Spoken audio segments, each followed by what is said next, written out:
They say it takes a village to raise a child. Growing up, we had Value Village, a local thrift store that was very much a part of my childhood. In the late 80s, I remember following my mom through the aisles of this hand me down mecca in her always successful effort to make ends meet. But back then, a trip to the thrift store wasn't just a bargain focused errand, it was an adventure, and I loved it. I never knew what or who I'd find once I set foot on those dusty terrazzo tile floors. An ever revolving door of games, toys, and transients. The experience was always mixed. And every experience started the same, with my mom telling me to stay close. And one day, at the young age of 4, I learned why. The trip started like any other, with my mom inspecting endless lines of clothing one by one. The sound of wire hangers sliding across metal rails still takes me back. And like any other trip, the sweet siren song of used games and toys, they called to me. My resistance was usually strong, but this day was different. The soft, come-hither tones of gently used board games and glowworms broke through my defenses and pulled me away from my mother's watchful eye. In that moment, I traded my following for wandering. And in my wandering, I found myself lost, clothed and afraid. Despite my Hansel-inspired popcorn trail, instead of backtracking, my survival instinct led me between the coats and behind the wardrobe. A world unto its own, it was my own personal ghetto Narnia. But I soon realized that even in ghetto Narnia, getting lost was a matter of survival. Because in ghetto Narnia, floor popcorn was no Turkish delight, and transient Tom was no Mr. Tumnus. As kids, we follow. We don't have much of a choice, really. The alternative is getting lost, and sometimes in unfamiliar lands. Following is not a matter of convenience, it's a matter of survival. And growing up, survival was why we played. Or trained, as I like to think of it. You remember. Every so often, we traded in our foursquare ball and sidewalk chalk for a higher level of recreation. Circuit training. And each circuit had its own objective and survival application.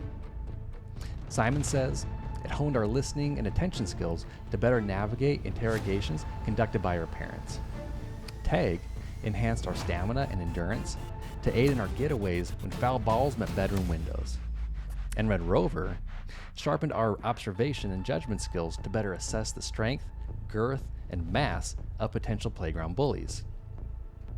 But the circuit that proved most useful, the one that helped to ensure that no man was left behind enemy lines or inside racks of used coats, was follow the leader.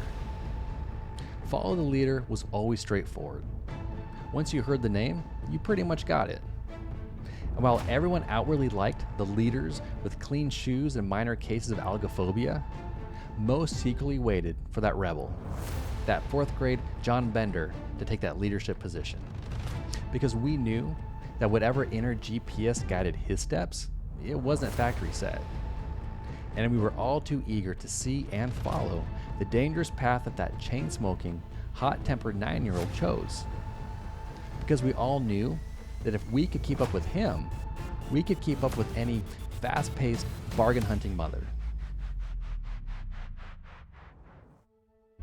Of all of our childhood games, Follow the Leader remains the most relevant.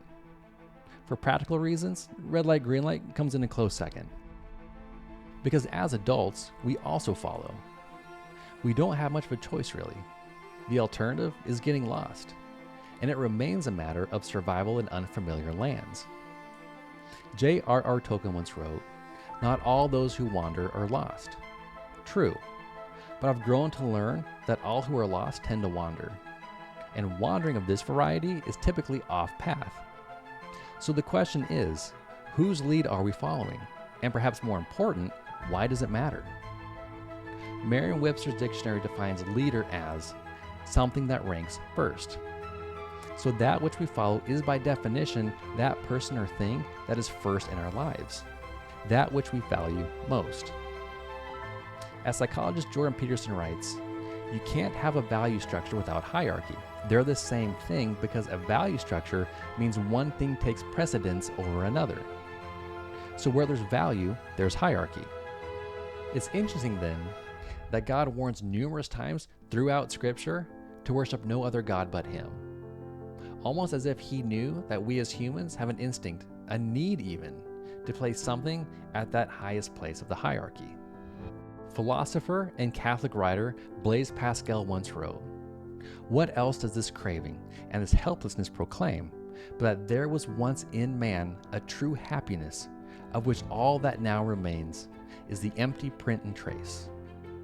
This he tries in vain to fill with everything around him, seeking in things that are not there the help he cannot find in those that are, though none can help, since this infinite abyss can be filled only with an infinite and immutable object, in other words, by God himself." Or, as the band Plum put it, there's a God-shaped hole in all of us. Christ calling his disciples to follow was much more than a simple request. It was a call to worship, a call to put Christ first, the one atop the hierarchy. To one individual he urged, "Let the dead bury the dead." To another, "Give everything to the poor and follow me." In both instances, Jesus not only called, but challenged that which was held sacred, that which ranked first. Ralph Waldo Emerson is attributed as saying, "A person will worship something, have no doubt about that. We may think our tribute is paid in the secret, in the dark recesses of our hearts, but it will come out. That which dominates our imaginations and our thoughts will determine our lives and our character. Therefore, it behooves us to be careful of what we worship, for what we are worshiping, we are becoming." 2,000 plus years later, the call and caution remain the same. Who will you follow? The question has never been if something occupies that highest place. The question is what? Because there are no empty spaces in the hierarchy, and value always rises to the top. We're all led by something, and our decision in who or what to follow is anything but a game.